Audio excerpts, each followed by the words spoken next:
Hello, and welcome to 100% Real with Ruby. I am bringing back two popular episodes that I did as a female series with Brandon DeCruz as we hope to plan for another one or two into the future. If you have any questions that you want us to cover, let us know, and we will do that because so far we have the pre-diet and we have some misconceptions and some clarifications around what to do after the diet and to set you up for successful fat loss. We were thinking more around building, maintaining, and how to optimize your action steps, your approach for your goals of living a leaner, healthier, and stronger life. So if you have any questions, let either Brandon or I know so we can dig deep into our extensive experience with working with females, both competitors, both just people wanting to feel better in their skin, have more energy, and thrive. Thank you. And if this podcast resonates with you, if you enjoy it, please share it with a friend. And if you can drop a 5-star rating, it will mean the world to me. Thank you. And let's get on to the show. Is how to set yourself up for a successful fat loss phase. And our bodies are so much more sensitive to stress, in which dieting itself is one of it. And then when you add in the added activity, and then you add even more activity, you're getting even more of a systemic stress on the body. And then you add in the hormonal adaptations, and our stress on the body is just there. So I guess we're going to introduce this with why it is so important to have a phase after the fat loss phase, after the weight loss phase, because maintenance is so rare for everybody, not just females. You see people everywhere that are trying all the diets, all the fads. They lose weight, but then what? It's trying new diets again because they gained that weight back. So I'm going to let Brandon introduce this with why exactly maintenance is so rare and keeping the results is something that we hardly ever see with most people. Yeah, so I think it's especially important to cover this topic as we get into, we're going to cover reverse dieting today. We're going to cover body fat overshooting. We're going to cover women-specific fat loss patterning and things of that sort. But really, we have to realize that this is not just a women's specific issue. This is a systemic issue in our society. So if you're someone who's been involved in fitness in any capacity, you've more than likely heard the highly quoted statistic that 95% of diets fail. And if you've ever heard me on a podcast, you know this is like one of my biggest issues is this statistic, because it's something that's said so commonly that it's led many to believe that diets aren't effective for fat loss. Yet, if you actually look at the data, you'll see that it's not that 95% of fat loss diets fail in terms of actually causing fat loss. It's that this stat is actually referring to the fact that 95% of dieters who lose weight will regain all the weight they lost or more within 3 years of finishing their diet. So when it comes to the actual efficacy or the effectiveness of dieting, research shows that actually 86% of those who embark on a fat loss goal or journey will lose a significant amount of weight at some point in their lives. So diets are effective, guys. I want you to realize that. A lot of people hear these statistics and they get discouraged and they decide to not even try from the start. So they stay in the same place that they've been. However, the real issue that we have in our society and in this industry especially is after the diet, as the post-diet fat regain rates are incredibly high. So when we look at the statistics behind this, we see that within 1 year of completing a diet, roughly 50 to 70% of people will regain all the weight they lost back. At the 2-year mark, that percentage increases to 85%. And at 3 years, that number increases to 95% of weight regain, which is why many claim that 95% of diets fail. Also, as if that isn't enough, it's been shown that around 33 to 66% of people who lose weight will actually regain more fat than they lose in the post-diet period, which is why so many individuals actually end up at a higher body fat percentage than they started at. And this is what's called the body fat overshoot effect. And this essentially occurs when you've lost a lot of weight, specifically lean body mass, which includes muscle tissue, which thus increases your drive to eat. So what I'm always trying to get across to my clients or anyone that I speak to about fat loss is we are not chasing scale weight. We are not looking to lose weight. We are looking to lose fat tissue because your body views muscle as metabolically active tissue. So if you just chase scale weight and you're just trying to lose as many pounds on the scale as possible, you're going to lose lean body mass. You're going to lose muscle tissue. And what ends up happening is your body wants to regain that lost muscle mass, which results in you experiencing an insatiable appetite and this intense hunger, which I'm sure many out there that's been through, a crash diet or a harsh dieting phase can, attest to experiencing that after a diet, they feel as though they can't satiate their appetite no matter how much they eat. And so what ends up happening is this heightened drive to eat has been shown to persist until you restore the lean body mass you've lost in the process of dieting. The issue is that many end up overeating as a result of this increase in hunger, so they can't control that appetite. And so the other thing to go along with that is that we know that fat tissue is regained much quicker than muscle mass is, which results in the situation we often see where so many yo-yo dieters, they'll lose 20 pounds in this quick and drastic manner only to regain 25 or 30 or even more, which starts this vicious weight loss and weight regain cycle, which is often accompanied by cycles of binging and restricting. So really, I try to get across to people that it's not that diets are ineffective. It's that people go in with a plan. They have focus when they're dieting. They have a goal in mind. And that doesn't mean they always go about it the right way. However, what you guys have to realize is that the post-diet period, the reverse diet, that's just as important as the diet itself. And it's that lack of planning, it's that lack of preparation, it's that lack of long-term vision towards maintenance that sets people up to fail and to regain body fat and regain weight post-diet. I guess this is another point to run home about why doing diets and fat loss phases the right way is so important.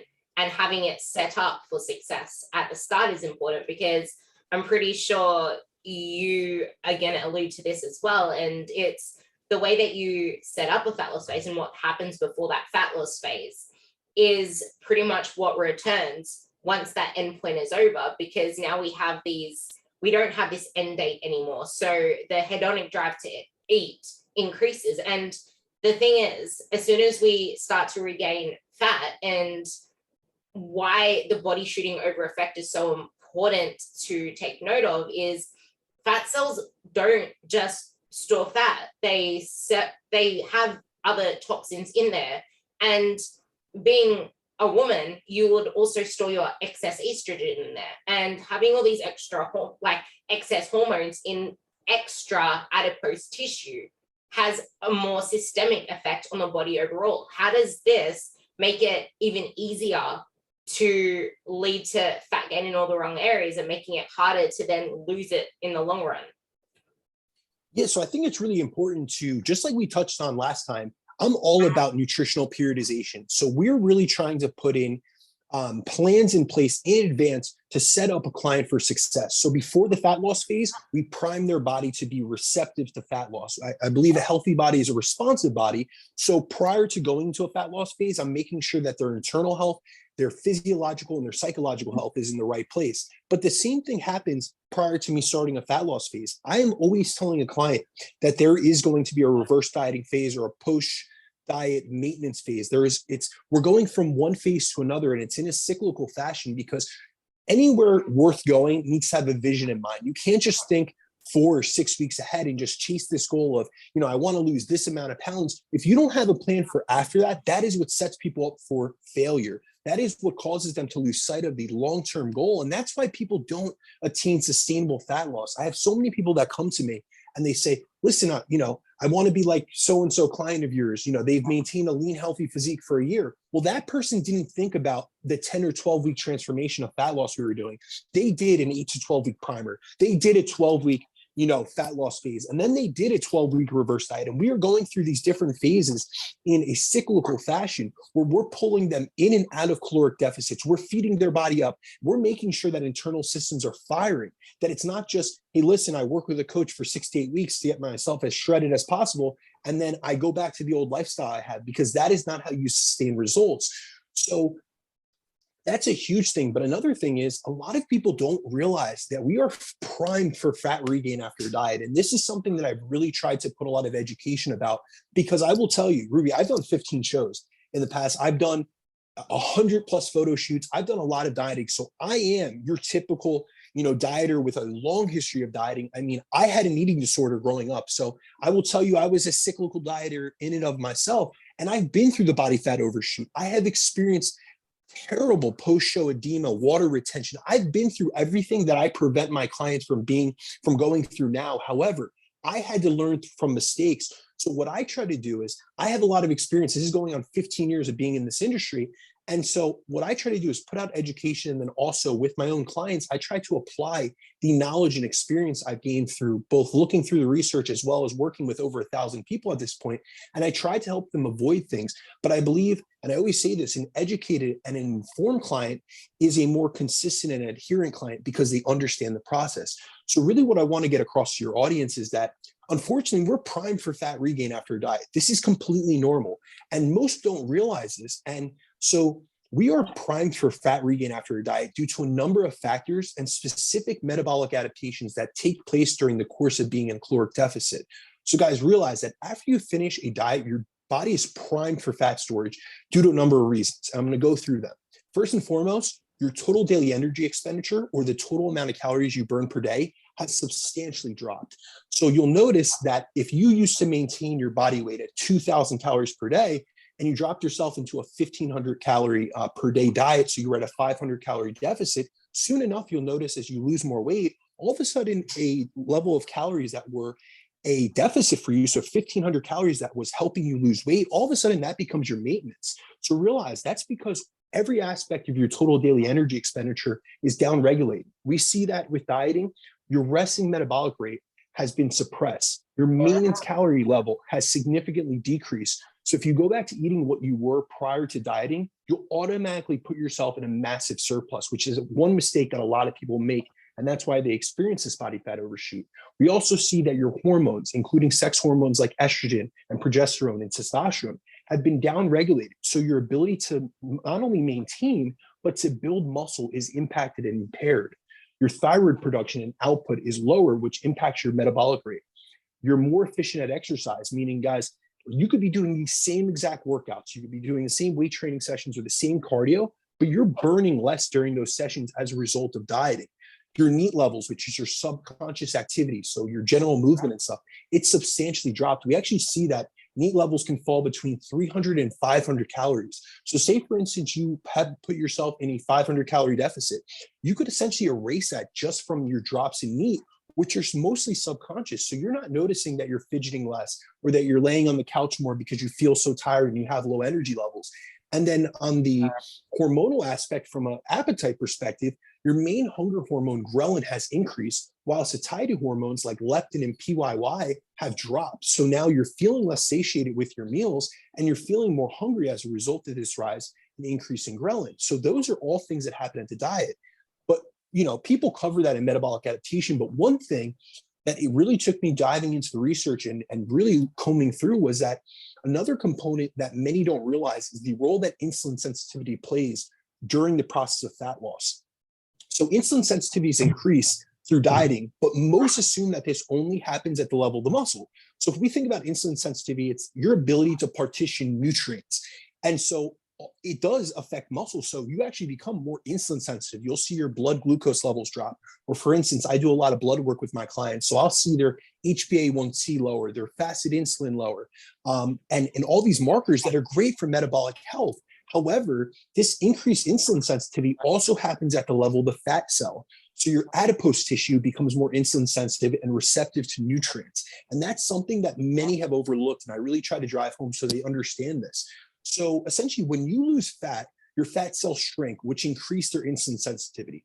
So since you've essentially depleted them of their energy stores, these fat cells, or adipocytes, are now primed to recover that energy and do so by increasing the uptake of fatty acids, which would be the fats you take in, and glucose, or the carbohydrates you take in, when consumed in excess.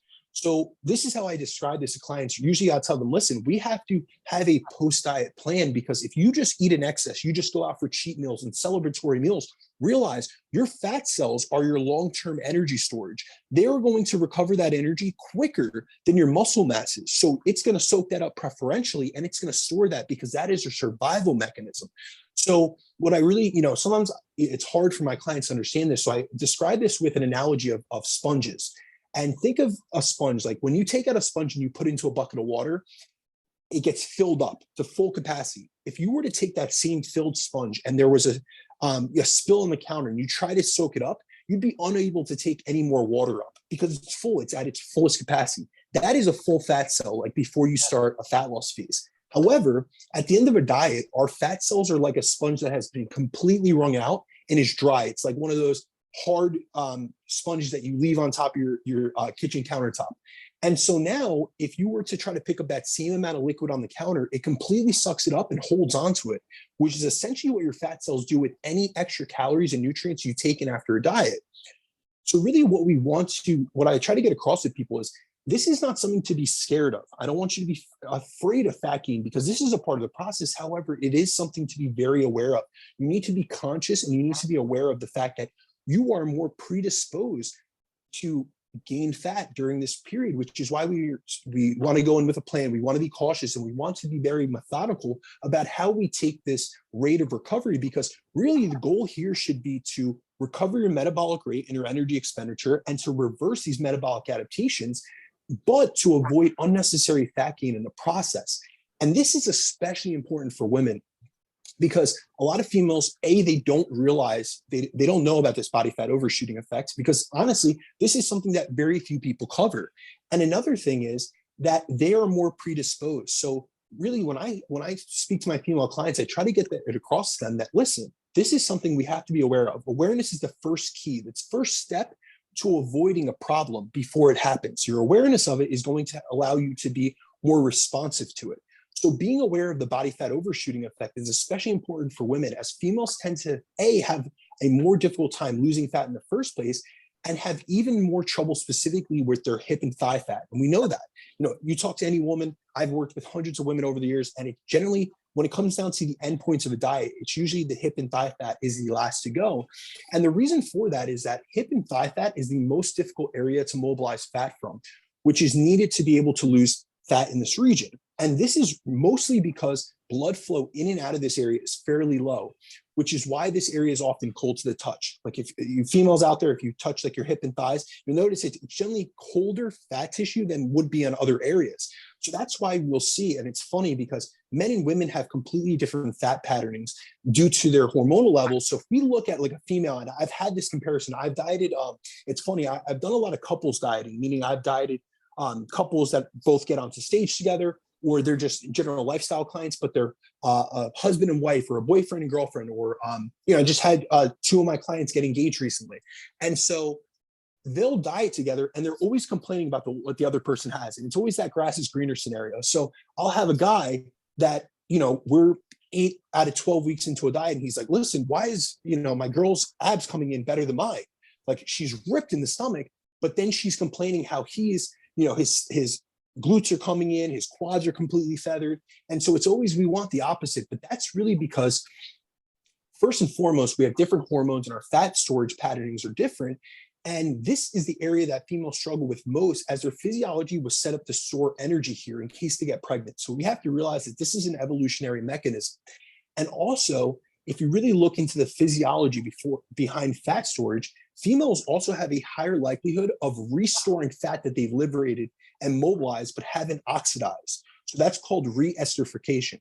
So with that, there's even research that shows that a female can mobilize fat from her upper body and actually store it in her lower body. And this, like I mentioned before, this is an evolutionary mechanism meant for survival and procreation, but it makes fat loss more difficult, and also predisposes them to store fat here, especially if they reintroduce food too quickly after a diet. So this is really where, first and foremost, we're all predisposed to this body fat overshooting effect, but women are even more so. And unfortunately, they're at a little bit, more of a predisposition towards fat storage, which is why we see so many women go through this yo-yo dieting pattern, where every diet, it seems like every year they're becoming less muscular, they're having to diet on less calories, and they're gaining more body fat and they're having less effective fat loss phases. And so this whole awareness piece is really getting it across to you guys. You have to have a plan in place. Please, like, if that's the one thing you get from this, realize that having a plan in place is going to help you avoid so many of the unnecessary issues and drawbacks of dieting and of that post-diet period. It's extremely important to realize that health is always a dominant factor in any of these phases, because if you have an imbalance of your estrogen and progesterone, you're going to be more likely to have this fat storage around your hips, around your thighs. And as Brandon said, it is the hardest to liberate, to oxidize. So the more that you, every single time you lose weight and gain it back, you're not gaining the weight in the same areas you lost it from. It actually gets shifted to other areas, which is primarily your hip and thigh fat. So you might lose fat from other areas of the body, but then when you regain it, it's more predisposed to get like set in the areas you really don't want it. Now, who exactly would you put through a reverse diet? And I guess, how do you take women through reverse diets to make sure that they don't become one of those people that just regain all the weight back plus more? No, absolutely. So first, let's cover what a reverse diet is for anyone out there that isn't aware. So essentially, a reverse diet is a strategic and controlled method of increasing your daily calorie intake with the goal of reestablishing your maintenance calorie intake after a diet. Because like I alluded to earlier, guys, what you ate for maintenance, what you maintained your weight on previous to the fat loss phase is no longer maintenance intake. So what we need to do is reestablish your new maintenance intake at this new lowered body fat and body weight level, and then slowly walk your food intake up while trying to mitigate fat regain in this period. So the benefit of doing this is that when done correctly, it helps to increase your total daily energy expenditure, the amount of calories you burn per day. It reverses many of the metabolic, the hormonal, and the mitochondrial efficiency adaptations sustained from being in a calorie deficit. It also helps to increase your training performance, which is one thing I really see downregulated with women.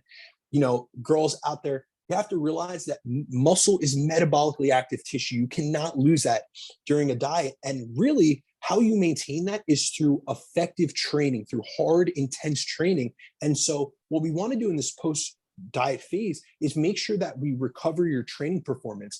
And with that, this increase in food is also going to help improve your energy. And you're going to do all these things while helping you to increase the amount of calories you can eat and stay lean while consuming. So really my intention whenever bringing a woman through this phase is to put them in a more optimal state for their next phase. So they can not only avoid the dreaded post-fat loss weight rebound, but it can also potentiate their future physique, their performance, and their health goals. So really, I'm always thinking about potentiating the next phase. So that's really what I try to get across to with my females as well as my male clients. I'm always saying, listen, what we're working towards now in the moment is not only helping you today, but it's helping you 6 months, 12 months from now. It's always with a future focused vision. So when it comes to a reverse diet, it can be used with a multitude of individuals and for a variety of reasons, but I find it to be most beneficial in a few cases because there are a lot of practitioners out there that they have this blanketed approach. It's very generic and they put everyone on a reverse diet. It's funny. I heard a popular coach recently said that 95% of people that come to him, he puts in a reverse diet. And to me, that was way too much of a blanketed approach. You know, for 95% of people, it's like, listen, there are specific cases. And my biggest thing is that, you know, one of my biggest principles with coaching is context. It's about the context of the individual. It's about treating the person as an N equals 1. So really, when I look at someone that comes to me, I'm looking at different categories and I'm saying, does this person, can they be grouped in that category? And is this the right application or is this the right phase for them to go into? So the first one would be a female who has gotten lean, but is on a calorie intake, which is unsustainably low. And so what happens is with this situation is this allows for less room for error calorie wise, as these females have a lower total daily energy expenditure due to the metabolic adaptations we spoke about before. So what ends up happening is if they slip off their diet, it can easily put them in a surplus and it could get them to regain fat very quickly, especially if we don't go through a period of working their calories back up. So what I do with these specific clients is I put them into a reverse diet phase to build up their maintenance calorie intake so that we can increase their total daily energy expenditure and thus have them have a greater calorie buffer. So really what I'm trying to do with this specific case is, listen, you got lean, but you're at a calorie intake that you could not sustain long-term. It's going to leave you predisposed to binging, or it's going to leave you predisposed to having a lower quality of life. You're going to be in a restricted mindset and a restricted lifestyle. So let's build an abundance model where I'm able to get you on the most amount of calories that you can maintain your current level of body weight and body composition on. So that's the first case. The second is contest prep competitors who have gotten stage lean. And so I really want to get this across, especially to females, because I have so many female competitors come to me. And it is not remotely healthy for a female to remain at the level that they would need to be on stage. And really, ladies, I love working with you. I love getting you on stage. I love the process of it. But please realize when you see your favorite IG influencer or your favorite competitor, what they look like, and believe me, I've worked in this industry, I've worked in the supplement industry as well. So I've sponsored many female bikini pros. I know women at the bikini Olympia level personally. And either A, they don't look the way that you think they do year round, or B, they have a lot of hormonal and metabolic issues as a result of the lifestyle they've lived. So realize that it isn't everything, nothing is what meets the eye. You know what I mean? So when I have a contest prep competitor come to me, a female, what I try to get across to them is, although you love this look, this isn't a healthy, sustainable look. So what I do here is, first and foremost, I'm always getting their blood work. That's the first thing I want with a female competitor that's at a low level of body fat. But what I use a reverse diet to do is to mitigate a lot of the negative biofeedback markers and hormonal issues that have come as a result of getting down to those essential levels of body fat. And ladies, what you have to realize is that females generally have between 10 and 12% body fat that's just essential, meaning needed for life, whereas men have 3%. So there's a big difference in terms of what a male and what a female can get away with living at. So you might see a guy that's at 10% body fat, he's got abs in year round, but he's 7% above his essential body fat levels, whereas that would be you at 19%. So for any females that compete and that are between 12 and 15% and want to live like that year round, please realize that you are compromising yourself long-term, and you're going to go through processes like energy availability issues. You're going to potentially lower bone mineral density. You're going to have the cessation of your menstrual cycle. And as soon as you lose your menstrual cycle, it's a sign that you are downregulating your reproductive hormones, because your body's essentially triaging, and it's saying, listen, I don't have enough energy for reproduction, and I'm just going to put it towards exercise and things that are more vital for my survival at this moment. So all that activity that you're doing and the low calories that you're living on. So the last one, and this is the one that I see that's most prominent, is the chronic dieter. So when I have a female who has either a chronic dieting history or has been in a fat loss phase for a significant period of time and has gotten to the point where their calories are super low, but fat loss has stalled, I generally have a conversation with them and I let them know, I'm very honest, and I try to get this across to them. Listen, you're at this level right now and you still want to lose more body fat. However, the approach you need to take to lose that body fat would be both unsustainable and extreme. So this isn't worth it. Let's restart this process. Let's reset the process. And so this is the case that I would use a reverse diet as a way to reset this female's response to dieting. And what I really try to get across, and I hope that everyone out there really hears this out, is at one point, you can't just eat less and exercise more, which is what a lot of women don't understand. So my goal and focus then becomes pushing their maintenance calories up over time and limiting body fat regain, but also focusing on other things. So what I'm focusing on is the relationship with food. I'm focusing on them training for adaptations to build muscle rather than chase calories, because that's what I really find a lot of these women on. They become cardio bunnies where they're just trying to get as many calories burned per day as possible to get themselves into a deeper deficit, but they're losing muscle mass in the process. They're losing metabolic rate, and they're feeling like shit the rest of the day. So they're laying around and their neat's really low. So they're living this subpar life and they're not seeing results as a result. So what I'm really trying to do with this specific case, especially with chronic dieters, is improve their relationship with food, get them out of this dieting hamster wheel, and get them in a better position to lose more body fat in the future. How do you then transgress them from such a state of low in all areas to a state of thriving and making their body a lot more responsive to any future fat loss phase that we obviously want to go into to then reveal our body, unless we then live at maintenance, but that's a different story. Yeah, so there's many reverse dieting considerations that we need to take into account. So really, I'm always trying to look at things from different sides of the coin. And I have both objective and subjective markers that I'm looking at prior to starting a reverse dieting phase with a client. And the reason for this is because I find that some of the biggest mistakes in coaching are these cookie cutter generalized approach. So really the reason why there is some, I don't want to say controversy, but there's some doubt about the efficacy or the effectiveness of reverse dieting is that when reverse dieting first came out, guys, you have to realize that reverse dieting is one of the only, I want to say one of the only approaches that has come from the bodybuilding realm that has really transferred over into the lifestyle and gen pop clients and really taken hold. I find it more prominent within lifestyle clients now than I do with contest prep competitors. But I'll tell you from my own experience, when I first got into competing and when I first started prepping people, reverse dieting was a bodybuilding type of thing. We only did it with competitors who had gotten to those very lean states, but it was done incorrectly. And I'll tell you from my own experience, 10 years ago, when I did my first reverse diet, it wasn't what it is now. So we used to use these very small titrations and everyone used the same generic prescription.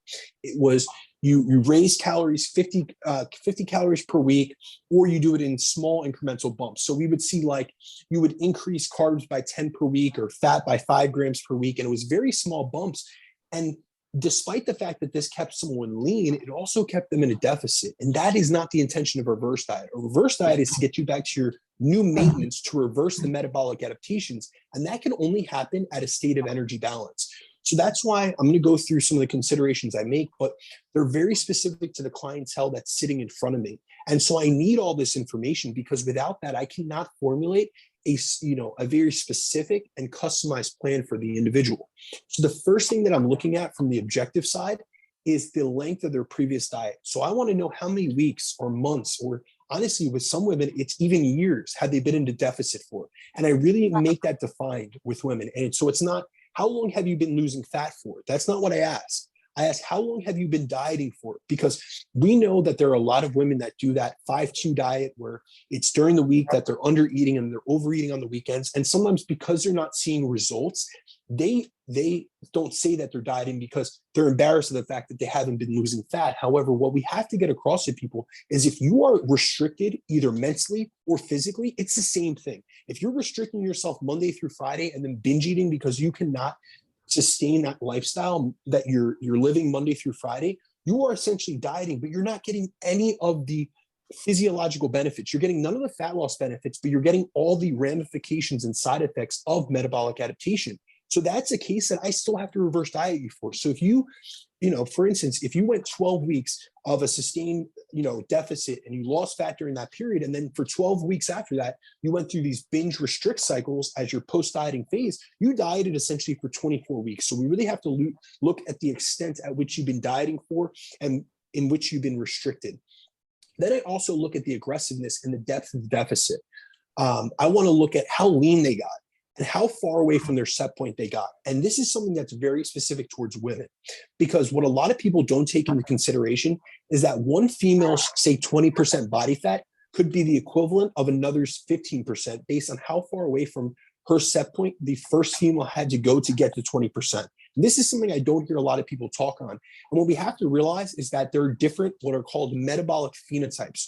We have thrifty metabolisms and we have spendthrift metabolisms. So we have people that are more diet resistant and those are more diet responsive, for lack of a better term. So essentially, some people at 20% have had to really suffer. So say that you started at 40% body fat and you got down to 20% body fat, and you had to be on 600 to 800 calories per day and really do excess amount of cardio. That could be the same type of, level of quote unquote leanness that someone that started at 25% body fat and got down to 15% body fat could have went through the same type of aggressive protocol, despite the fact that you guys are 5% body fat difference. So really what I want to know is how long have you traveled? How far? How much progress have you made? And what have you had to do to get there? Because if someone has had to essentially trash themselves to get to 20% body fat, I can't just go off of, hey, they're at 20% body fat, I'm going to reverse them like this. They're not quote unquote that lean. No, they're super lean for their set point. So we really have to take that into consideration. Another thing that I look at is hormonal status post-diet. So I'll generally want women to run blood work because often what I see is I'm seeing downregulated thyroid panels. I'm seeing, low progesterone. I'm seeing low estrogen. I'm even seeing low testosterone.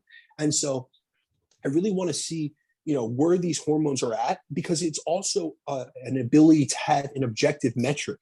So through the reverse diet, I'm going to have them get blood work at the end of it, and I want to see the improvements in an objective fashion. It's not enough to just say, listen, you stayed lean and you built up your calories. I also want to have some objective markers and say, look at this improvement. We were able to get these hormone levels back up into your baseline level. Another thing is I'm looking at their stress levels.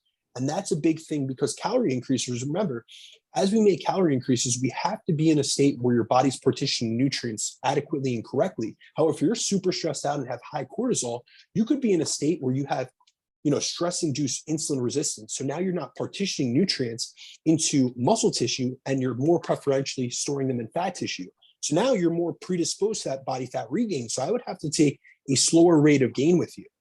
Another thing is nutritional status, which revolves heavily around micronutrient availability. So what I find is that most dieters, especially females, are both in a calorie deficit and also a micronutrient deficit. So a lot of times it happens, more times than not, that I'll have a female come to me and they'll have downregulated thyroid panels. So their T3 is very low, their reverse T3 is high. It's an indication that they have high stress levels, but also then I'm looking at their chronometer report. So I'm taking their diet input and I'm running it through my own system, and I'm looking at, and I'm seeing low iodine, low selenium, low tyrosine, all these necessary cofactors. So they're not having the necessary conversion of T4 to T3. So not only are they in a calorie deficit where they have low energy and they're at a predisposition for hormonal adaptations, but they've also put themselves in a position where they don't even have the necessary nutrients that, if they did have the calories in place, to have those hormones in a good place. So we have to rectify that with increasing not only their energy availability from a calorie perspective, but also from a micronutrient and nutrient availability perspective. And then other things I'm looking at are their health markers. I'm looking at their appetite. Where are their hunger levels at? I'm looking at sleep quality. These are all things that I need to take into consideration. I need to know before starting the reverse diet. And then from the subjective side, I'm also looking at this person's personality. I really need to know the client and what they're looking to get out of this. So I want to know what the client's goals long-term are. Is this person someone that their goal long-term is to be much leaner than they are now? Okay, I have to take that into consideration. Is this someone that's trying to live life at maintenance? All right, we would take a different approach. Or is this person looking to build going forward? Do you have the mindset where, hey, listen, I don't want to just continue building a smaller version of myself. Some of my females are really ambitious and they want to gain a good amount of muscle mass. I'm proud of the fact that I've influenced them, and the fact that I've taught them that muscle is metabolic currency, and that the more muscle you have, the more carbohydrates you can handle, because muscle is like a glucose sink. And then also you're going to have better metabolic rate. You're going to have better bone mineral density. It's going to help with resilience and survivability later in life. And these women want to be strong. Like, I have certain females that I coach, both their husband and them, and they're as strong pound for pound as their husband is. And it's a competition in that household. And that's something I'm extremely proud of. So goals are huge. I really want to know. We always have to have a vision in mind that we're working towards. And that's huge with me. And that's why I always plan things in phases. It's not enough to just be working towards something in the moment. You have to know, what are we working towards long term? What is the phasic structure? What is this all for? And another thing is, where is this client's mindset at as we approach this phase? So sometimes I have people come to me and they're in a really negative mindset. They've had a harsh dieting phase. They've really suffered throughout the process. And fitness isn't what it used to be to them. So they don't value it as much, or it isn't holding the same place in their life. So we need to work on their relationship with fitness, with their training. We have to make them fall back in love with the process. I also have to look at where a client's food focus is at. Also, what is their relationship with food like, both currently and in the past? I've had a lot of people, because I had an eating disorder, come to me having had eating disordered issues in the past, or just binge eating related behaviors, not disorder, because that's a completely different pathology that I would refer out, but people that have this binge restrict cycle where they might binge on occasion. So this is something that I really have to understand and I have to know. And as a coach, I want to make sure to understand my client's goals long term, as it helps me to create a plan of action fit for that specific person, as literally every single reverse diet plan I put together is different. And it's based on that individual. So I have to know, hey, where's this person at where we're starting, and where are we looking to get to? So those are all these things I'm taking into consideration. And it's really important that it's not just this one size fits all, because what works for one person will not work for another. And that's one of the biggest fallacies of this industry, is that we have, unfortunately, so many coaches that take this cookie cutter approach, and it's this generic blanketed approach where it's I'm going to make this calorie increase. It's going to be 100 calories per week, or it's going to be this. And I do this with all my females, or I do this with all my clients. And that's where some of your genetically responsive individuals will get a benefit from that, but not all. It's really important to tie that also into what you mentioned about us having heightened senses to eat more and a drive to eat more with the psychological factors, because if we haven't addressed those mindset concerns, and this will feed into the benefits we as females can get, women are more likely to be comfort eaters. So it's really important to have all of that in mind when coming out of a diet and seeing where your mindset is at, because we are going to have mental fatigue in the diet. And it's so important to shift focus into that, because you need to take that long-term approach. And you don't just want to be like, okay, I want to actually get leaner and put yourself straight back into a diet again. And then you'll end up looking worse, even though you're smaller. So you need to see the phases for long enough and go through the physique approach, as Brandon said. But with these lifestyle and metabolic and hormonal implications, what are the benefits that we can actually get from going through this reverse diet? So I put together a list of some of the things I've seen. And it's not only from, I could tell you what the research shows in terms of increasing calories, but there is no research studies on reverse dieting specifically. And I hope that over the years that we do get some case studies and we get some actual randomized controlled trials on reverse dieting. But I'm going to tell you from my own experience that when women reverse diet correctly and we finally start feeding them up and nourishing their bodies, that's the biggest thing I want to get across here, women.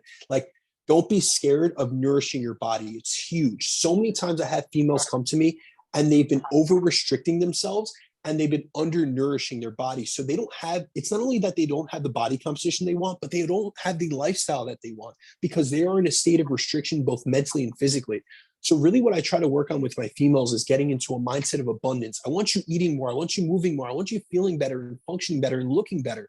This is transformative. And like I mentioned on the previous episode, it's not just about physique transformations for me. It's about lifestyle transformations. But what I've seen is that their stress response lowers, their cortisol levels decrease. And this is something I've seen on blood work. Their sleep quality improves. Their thyroid production improves, which helps to increase their metabolic rate. Their energy levels increase, which allows for greater training intensity and higher baseline levels of movement. So we see that their NEAT levels come up, and I'll often see female step counts start to rise just naturally because they have more energy in the system. And that's a big thing that I'm about of this energy flux model, where I'm putting more energy in it and we're getting more out. So they're burning more as a result because they're not downregulated. They feel better and they perform better. They also take on this mindset where they're fueling themselves. Instead of looking at food in this misconstrued viewpoint where they're looking at food as something that they have to avoid, they realize that food is helping them. It's making them stronger. It's making them perform better. It's making them feel better. They no longer go in the gym feeling like lightheaded and like they're going to pass out. They feel strong and ready to take on their next working set. And that's a beautiful thing when we can shift that mindset. I notice that they're dealing with less hunger and they feel more satiated. And also, this is massive.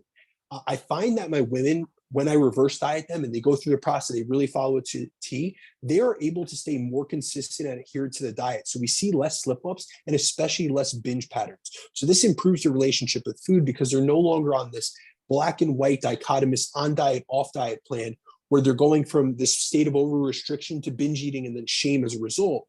And here's the thing, I've often had females who have come to me having just finished a diet at 1,200 calories. And then I'm able to get them to the point where they're maintaining their fat loss results between 1,600 and 1,700 calories. As a reverse dieting approach we've taken has allowed for their metabolic rate and their total daily energy to adapt upwards. And we're able to leverage the benefits of higher thermic effective feeding through higher protein intake and higher food, and also higher NEAT, which allows me to transition them into what I call a high energy flux model, which is where I have them eat more and move more to sustain a better body comp year round. So really what I'm getting out of this, ladies, is I'm able to keep a lot of my females at the same level of body fat, but I've built more muscle on them. I've put more energy into their system. I've fed them more. They're feeling better. They're more active. They're training harder as a result, and they're feeling better.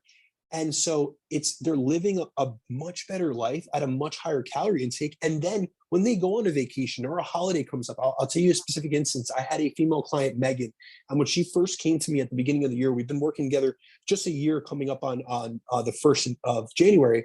When she first came to me, she was on 15 grams of net carbs. She was running a ketogenic diet, but I wouldn't even call it a ketogenic diet because she just had high protein. It was pretty much a protein sparing modified fast diet labeled as a ketogenic diet because she had one serving of fats per day.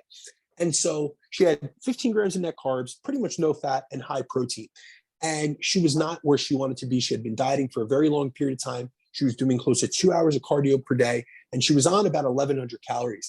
And so I told her, I said, listen, this is going to be scary for you, but I need to build up your intake. We need to go through a priming phase. We need to go through a reverse diet because I cannot continue fat loss. She wanted to lose another few pounds. And I said, listen, I cannot, there's no more to pull from. All you have is protein. And first of all, and second of all, you're scared of carbohydrates. And so I need to, fuel the glycolytic demand of your training. So I got her out of that mindset. We really worked on food. We primed her. She ended up losing weight throughout the process of a primer phase, despite working her calories up. But it was because she was living a more abundant lifestyle. And now a year later, this female client of mine lives leaner than she did coming to me, and she eats 300 plus grams of carbs a day. She trains much harder. Her body composition has improved. She's put on muscle mass, and she's now eating 800 to 900 calories per day more and maintaining a lower body fat or lower body weight and lower body fat than she did a year ago on much less calories. So really what I try to get across to females is it's not about just continuing to eat less, and exercise more. Sometimes you have to put yourself in a capacity where you're pulling back on certain things that aren't truly benefiting you and give a different thing a chance. So it's sometimes, if you continue doing the same thing over and over again, you're going to continue getting the same result. And often for females, they're getting smaller, yet their body composition isn't improving, which is where having a reverse diet that's done properly, really fuel yourself adequately, focusing on increasing or maintaining muscle and making sure that you're not dieting more time than you're living in a at least at energy balance or at maintenance calories. Because what I see with a lot of females is that they spend the majority of their year in a deficit, and every year they're just losing muscle, they're losing bone mineral density, and that's stuff you're not going to get back, especially as you get later on in life.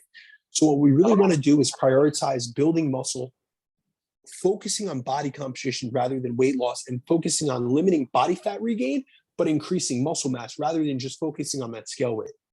You need to zoom out and stop focusing so much on the number that's on the scale, because doing that is what is holding you back, because muscle also weighs something, but it is metabolic currency. And if you don't see it from this phasic approach, you're never going to get to that end result that you want to get to. And females are notorious for this. Notorious. Like, all we want to do is lose that weight. And it's like, yeah, but I don't want to eat more because I still have fat to lose. Yeah, but you're not in a position to do that. And if we keep pushing down that route, you're going to end up in a worse place than we started. And if anything, you're going to be even more anabolic to fat regain. And that's something I made a mistake on, knowing my cycling of my own competitions. Is I thought, yeah, I'm going to be more anabolic to muscle, but no, you're more anabolic to both. So I guess you can kind of sum that up with some quick tips for succeeding in this after diet phase. Absolutely. So the first thing I always try to drive home to everyone I speak to about dieting is to plan ahead. And what I mean by that is you should know that you're going to reverse diet or have some type of phasic strategic approach after the diet, a diet after the diet, before you even start the diet itself. So you want to be prepared well in advance. So just like I spoke about last week, the phase before the diet, this is the diet after the diet. So we have a diet before the diet and a diet after the diet. And the reason for that is you need to plan ahead and be prepared for these different phases that you're going to transition in and out of, so that you stay focused and that you also have a goal in mind. It keeps you, very goal oriented and focused on the process. Another huge thing is find someone who can keep you accountable. There is so much power and accountability, especially during reverse dieting, because navigating the post-diet period can be overwhelming. So having someone in your corner can be extremely helpful. We actually see in research that coaching is much more effective than a clinician, and having someone there that can walk you through the process, that has experience, that has done it themselves or has worked with hundreds of clients, is going to be able to be someone that's an objective viewpoint. So it's very hard as you see scale weight increase. A lot of times I'll have females come to me and it's their first reverse diet, and they're saying, hey coach, I don't know why the scale went up, 2 pounds. And I'm like, well, listen, it's the last week of the luteal phase, your water shifting, this is supposed to happen first and foremost. You have more gut content. We increase your carbohydrates. You have more water as a result of storing glycogen. There's all these reasons. So really having someone in your corner that can not only help walk you through the process in a strategic and gradual manner, but can also help you stay the course essentially. Another thing is you want to maintain a lot of the positive eating and training habits you implemented and developed during the diet itself. And this is a huge mistake that I see. And that's why I really point on the fact that the worst thing that you could do is not realize that there is metabolic suppression. The reason I talk about metabolic adaptation so much is because one of the reasons that so many people do go through this body fat overshooting effect and they regain so much fat, especially immediately post-diet, is because they believe that they can go back to the exact same lifestyle that they lived before the diet. And unfortunately, what I want you guys to get across to you is that fitness is a lifestyle. If you go back to living and eating and functioning the same way you did previous to a diet, you will not retain those results. And it's not that you have to stay in this dieted down state. That's not realistic either. It's not that you have to live in a restricted state of energy deficit for the rest of your life. However, positive habits like eating whole foods, eating higher protein, maintaining training intensity, getting your steps in per day, those are positive habits that you've developed, and you should transition into your reverse diet because those were the keys to success in fat loss, and they will be the keys to success in weight loss maintenance. Another thing is track all variables possible. I'm talking scale weight. That's going to help keep you accountable. Track your food still. Track your portions. These are things that served you well during the diet. Transition them over into the reverse dieting phase. Stay objective about your rate of gain and progress. So realize that there are many metrics of progress, and the scale is not the end all be all. I use the scale as an accountability tool, but the scale isn't something that you live or die by. So I want to really get this across, especially to my ladies, that that's not the only metric of progress. Let's look at your progress photos. Let's look at your training performance. Let's look at your improvements on your lifts. There's so many other things to shift your focus on. And a big thing that I found to be really successful during a reverse diet is to focus less on weight and to focus more on training performance and really try to, it's really cool not only to see how your body looks, but it's really cool when I can get females in the mindset of, let's see what your body can do. Let's see how you can perform. Let's take an athlete's mindset. Sometimes I'll ask, my female clients, what sports did you like growing up? And they were a field hockey player, or they played softball or whatever sport that they liked, volleyball. And they were competitive. And it's like, listen, chase that in the logbook. Transition that. It's been years since you've been competitive with yourself, or find a training partner and really get after it. Another thing is to pay attention to your biofeedback. We're talking your energy levels, your digestion, how you feel in the gym, your sleep quality. All these things are so important to pay attention to because that's what's going to help your coach make the necessary and proper adjustments throughout your phase. This is not just a generic thing like, hey, let's raise calories, 50 calories per week. It has to be very specific, and you have to pay attention to your biofeedback.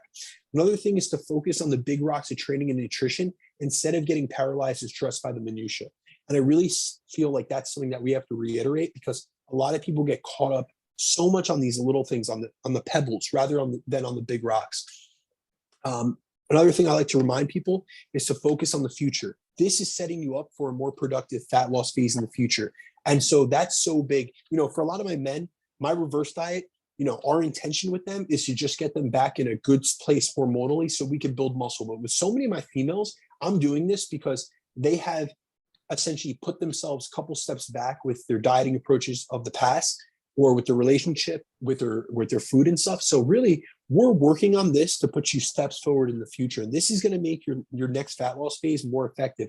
And what I really, sometimes it scares women, some of my female clients when I say this, but I literally tell all my females, I want to get you to the point that you're eating as much food as possible, which scares them to death initially, but they like it after. So I tell them, listen, my goal is to get you on as many calories as possible that you can maintain your body composition at. So your level of current body fat, I want you to be able to maintain it and live a life of abundance. And the reason for that is the females I've been able to do that with, when they go on holiday, they're not worried about having a free meal because they have this metabolic capacity now. They have, it's so funny. The female client that I was speaking about, Megan, previously, she's amazed that she can now have, it's just a holiday. She had 2 or 3 holiday meals in 1 week and her weight didn't budge. And she said, listen, 6 months ago, I could have never done that. I would have been A, terrified. I wouldn't have been able to enjoy myself.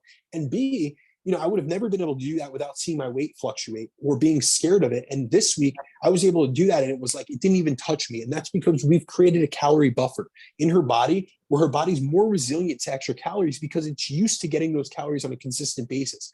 Realize your metabolism is a result of all the inputs and outputs that you subjected to, all the variables and the factors that you express into it. So if you're someone that's over restricting constantly, when your body gets a high calorie meal, it's gonna hoard it. It's going to be like a miser with energy. It's going to try to store it because it thinks it's never getting it again. But when you send your body a consistent signal that you're getting well fed on a consistent basis, it's going to say, listen, I don't need to store these extra calories. I could burn them up because I'm constantly being well fueled and well fed. So that's a huge thing. And the last thing is, ladies, stay adherent and stay consistent. Those are the biggest things with this. And realize that the extra food is going to allow you to have increased flexibility, better micronutrient status, better energy availability. You're going to have all these benefits, and don't be scared to continue eating. So that's the biggest thing. When I say stay consistent, it's not just about hitting your macros. That's not the biggest thing. It's that don't underfuel some days and overfuel other days. Let's just maintain consistency. And I know that's really hard for women to get across. Sometimes I'll bump up their calories 400 or 500 as compared to what they were used to. And initially it's scary, but often we have to do something that we haven't done previously to get a result that we haven't gotten yet. So don't be scared of this. If you're working with a professional, this is something that's going to benefit you long-term. And you're going to, once you embrace the process, you stay consistent and you remain adherent, you're going to see so many benefits from this.